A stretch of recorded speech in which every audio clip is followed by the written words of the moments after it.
You now have access to the most holy place. अब आपके पास प्रवेश करने की अनुमति है उस अति पवित्र स्थान में। In your soul, अपने प्राण में you can enter into the most holy place and have the most profound encounters with God. आप उस अति पवित्र स्थान में आकर परमेश्वर के साथ अद्भुत आमना सामना कर सकते हैं। Amen. Exercise your right of access and draw near. प्रवेश करने का जो आपको हक दिया गया है उसका इस्तेमाल करें और परमेश्वर के निकट आए। See what happens. Therefore, so many Christians, they go into their prayer closet and they start praying. And the moment they start praying, bam! All their failures, their mistake, the wrong things that they did are in front of them. कई बार लोग जब प्रार्थना करने जाते हैं, प्रार्थना कक्ष में बैठते हैं, तो प्रार्थना जैसे करना शुरू करते हैं, उनके सामने उनकी सारी निराशाएं, सारी हार, सारी गलतियां सामने आके खड़ी हो जाती हैं। And Satan he's a master deceiver. He knows the day you know who you are in Christ and what Christ's blood has done for you, you will be liberated. So what he does is he keeps bombarding you to tell you how wrong you still are. और शैतान धोखा देने में एक number का है, इसीलिए वो जानता है कि अगर आपको वो धोखा देता रहे, उन सारे झूठों को आप पर डालता रहे कि कितनी गलत हैं, आपने कितनी गलतियां की हैं। Amen. Now I'm about to tell you something. Are you ready for that? The main culprit is your conscience. और इस सब का जो दोषी है वो आपका खुद का विवेक। Okay. And last week the Lord was just showing me, and I'll try to give you an analogy in the best way I can. Okay. और पिछले हफ्ते प्रभु मुझे सिखा रहे थे और मैं सबसे बेहतर उदाहरण जो दे पाऊँ वो दूंगा। And I want to share so much, but you're hearing so slow, so that's okay. मैं इतना कुछ बताना चाहता हूँ, लेकिन आप बहुत धीरे धीरे सुन रहे हैं, कोई बात नहीं। So you need to hear fast. आपको तेज तेज सुनना पड़ेगा। Okay? Yeah. Whatever you are experiencing right now, जो कुछ आप अभी अनुभव कर रहे हो, whatever, जो कुछ भी, it is produced by what you are conscious of. वो उस बात से पैदा हो रहा है जिस बात पर आप सचेत हैं, जिस पर आपका मन लगा हुआ है। And the Lord just showed me like a throne, and He saw how human conscience is sitting on that throne as God. और परमेश्वर ने मुझे एक सिंहासन दिखाया और दिखाया कि कैसे उस सिंहासन पर मनुष्य का विवेक बैठा हुआ है, परमेश्वर बन। Your conscience sits there as God. आपका खुद का विवेक आपके दिल में उस सिंहासन पर ईश्वर बन बैठा है। An evil conscience. एक दुष्ट विवेक।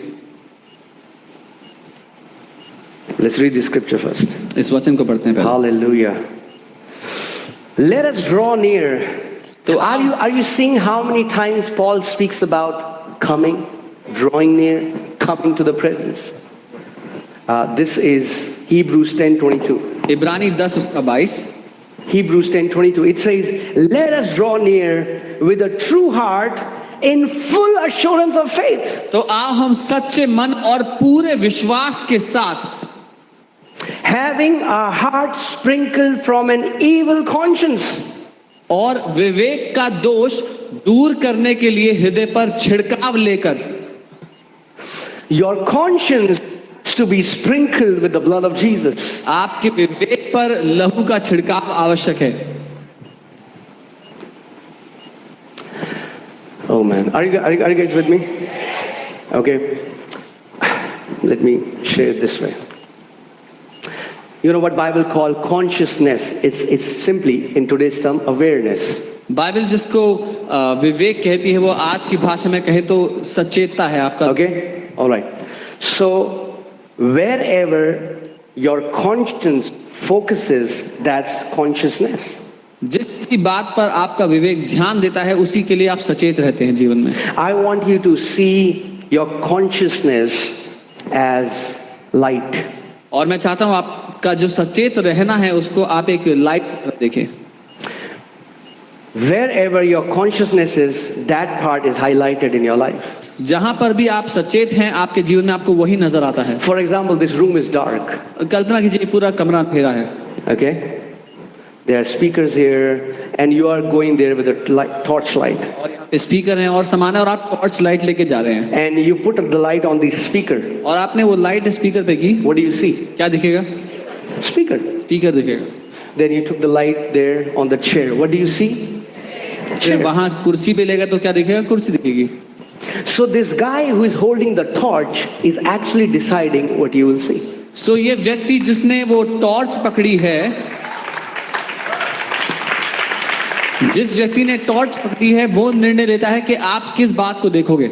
Your evil conscience, आपका वो दुष्ट विवेक, enemy uses your evil conscience to continually show you your weaknesses, your faults and how wrong you are. दुश्मन निरंतर उस दुष्ट विवेक का इस्तेमाल करता है आपको आपकी गलतियां, खामियां, कमजोरियां दिखाने के लिए। Now hear this. सुनिए, I've told you before that everybody of us, every one of us, everyone in this world is either experiencing a portion of heaven or is experiencing a portion of hell. और मैंने पहले भी बताया कि हम में से हर कोई, इस पृथ्वी पे हर कोई व्यक्ति या तो स्वर्ग का एक अंश अनुभव कर रहा है या फिर नरक का एक अंश अनुभव कर रहा है अपने जीवन में। Okay? Now,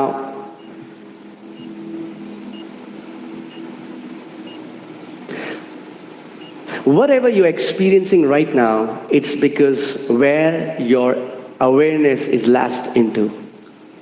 पर जो कुछ आप अपने जीवन में इस समय अनुभव कर रहे हैं वो इस वजह से है कि आपका ध्यान, आप किस बात के लिए सचेत है अपनी जिंदगी में। Please don't let the enemy distract you. This would be so powerful.